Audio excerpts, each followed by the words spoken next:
So, just paraphrasing the beginning of the book of Luke, many people have set out to give accounts about the events that have been fulfilled amongst us.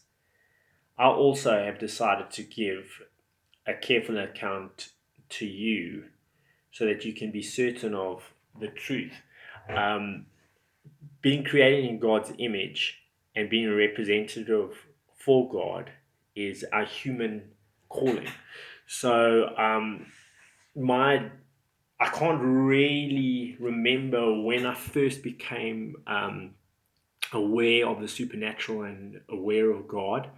But I think my first thing is when I was younger, like preschool.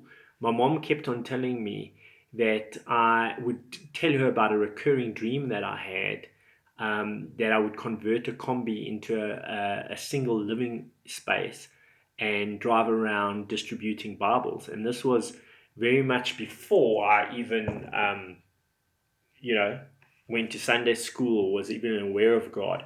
And it was very much later in life when I was studying psychology that um, it was significant that nobody is born an atheist. We actually learn atheism, and that our God concept is actually related to our father figure. So, so if I had to answer the question when I became aware of the supernatural and the spiritual realm, don't know. When did you? I think all of us are aware of it from birth, and just because of life and what life throws at us, we react and we rebel, and we can't like turn that down. My parents weren't like background wise. My parents weren't really churchgoers except for the odd Christmas service and things like that. But they insisted that I went to Sunday school and church or whatever during my primary school years before I went to the hostel. Um, no, I was a full on sinner. Um, I think if I had to take the Ten Commandments, the checklist, I think I've pretty much broken all of those um, commands. Particularly, well, not murder. I haven't killed anyone physically, but Jesus says that if you hate somebody, that you've actually committed murder in your heart. So, yeah, have I committed adultery? Well, if you look lustfully at a woman, yeah. So that's me. So I'm just being straight with you. But the whole purpose of these videos that I'm going to be sharing over, I don't know, when I get a spot, is to just relate how God has interacted in my life and just the reality of God and life.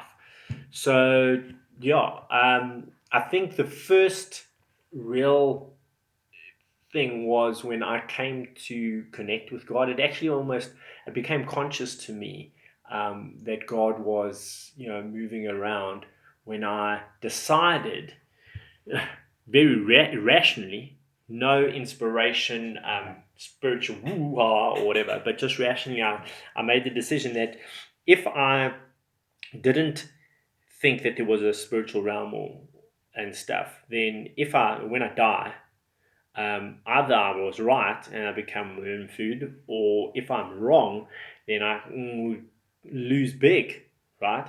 But if I considered that there was a spiritual realm and you know accepted that and lived accordingly, then I could win big when I died, or if I was wrong, still just worm food, no loss there. So when I was in my first year in high school, I made a conscious decision that, boom, I'm going to go, as for me, I'm going to accept that there's a spiritual realm because, just hedging my bets there. And it's not so much as seeing is believing, but it's when I started to think that worldview that my eyes became very much awakened to really what was going on around me. And a number of events started to happen in my life, uh, you know, like, crazy stuff. The one afternoon in my second year of high school, I went down. I had now started attending the Christian Association at the school, and I went down to the meeting early one time, and there was this matriculant explaining to the one guy about how Jesus died on the cross and how he had said, looked at his persecutors and the people that were killing him and say, I forgive you, you know. And I remember how totally offended I was to that. I mean, here it's like red-blooded South African male. Ugh. Okay, I'm wearing pink. Back off, guys. But yeah, I was afraid of this God sending me to hell, and yeah, it was like all like, "Oh, I forgive you," whatever. And so I actually left. I went. I didn't go to the meeting that day, and the whole day I was just like totally in my brain, totally offended. I said like, I've been spending all of these months worrying about like hell, and this is like a wussy God. Like what? Like I wasn't into that anymore.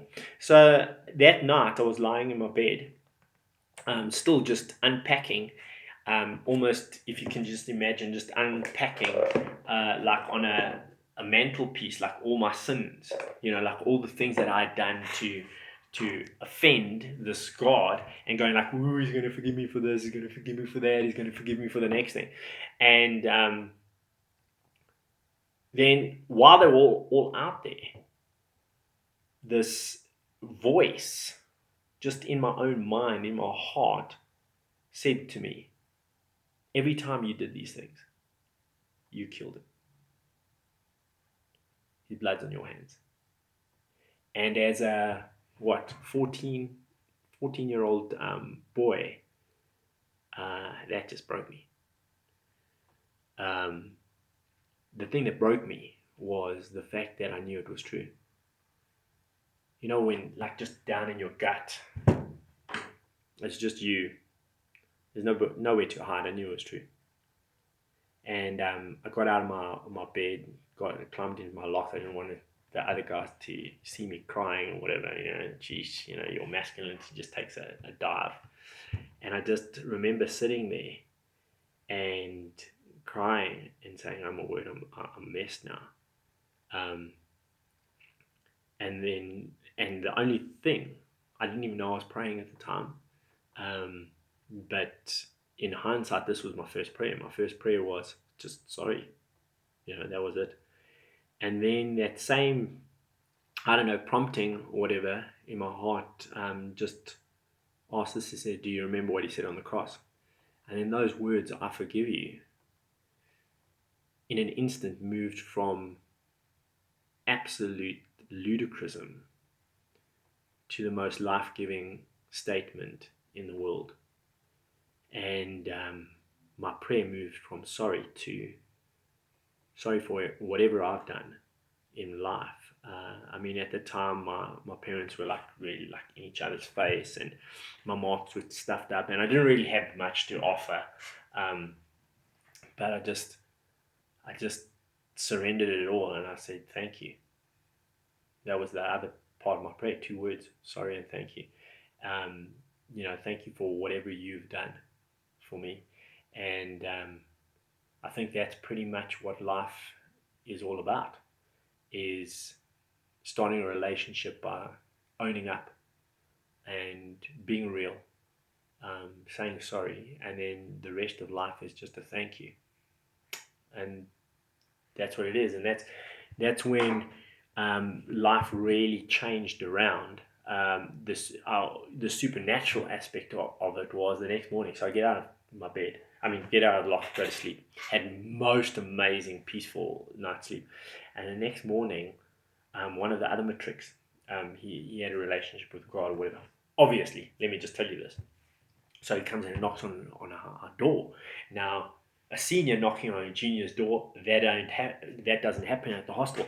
So we were all like freaked out. What the hell? So I open the door, and there's this guy standing. Okay, Stephen Mitchley, and he says, "Welcome." And I'm going, "What?" He reaches out his hand and takes my hand. And I'm going, what? Because his dorm he had an individual dorm because he was a nerdy guy or whatever. So an academic. So they got their own special dorm outside of our locked dormitories. And so he took my hand and he walked me to the bathroom. And I'm thinking, like, this is kind of like weird. And he stands me in front of the bathroom. But now, like, okay. So, like, now I'm thinking, like, all dodgy stuff. Like, oh, my word, this is like, abuse. He's just about to do something. What, private bath. Ah, freaking out. So he's standing in front of the mirror. And look at yourself in the mirror. And I'm thinking, oh, geez, freaking out. Ah, child abuse. Ah. And he says this to me. He says, don't change back to what you were before last night. I'm going, what? And I looked at my eyes and he says, do you see the difference, the life in that? And I'm going, whoa. And then he just turned around and started walking out. And my brain's like going, what the flip? How did he know? All of this stuff was taking part of me and like freaking me out. Like, let's not joke. Totally freaking out. And so I turned to him and I said, like, how do you know? Like, what do I do now? So the guy turns around to me and he says to me, no, you just read the Bible. No, I hadn't been reading no Bible or whatever. Okay, I don't know anything about this thing. In fact, I was terrified of reading this thing because the last time, back the year before, that I started some oak read from Revelations or whatever, it was scary. So I'm going like, what? So I say to him, like, what? So he says, yeah, the New Testament. And I'm going, huh? And he says, the book of John. Or John, in John. And I'm going, in John. So he walks out. Now I'm standing in the bathroom here. So I'm thinking, is that why he brought me to the bathroom? I got to read the Bible in the John. I kid you not, the first week, in fact, no, the first time. So I go and I steal a Bible. Yeah, okay, don't judge me or whatever. I found out that it was a sin and it was bad, like very soon. And then by the time I, found out that it was a sin to steal the Bible, to get it back to the guy that I stole it from, he didn't obviously miss it, okay? He had left the hostel, so I couldn't really, now I've got this contraband. So when I went home to the hostel, the one weekend, I went and I bought my own Bible. So it was all cool. So don't, I know you religious freaks out there and everything like that. Ooh, just, grace, forgiveness. You know what I'm saying? So then, like, I started Bible and I went into the John and reading it. And then I looked at the contents page and I said, oh, the book of John. Duh. Yeah. And that was it. I started reading, the Gospel of John. And Stephen, this guy, said to me, by the time I get to the end of it, I'll know where to go and what to do. So that was my introduction to life. I found out very soon that prompting, that voice like within me was actually the Holy Spirit. And yeah, we've kind of like been tight since then. And so I'm going to stop it here. I hope that encourages you, and I'll tell you about the other crazy stuff that has happened in my life in another moment.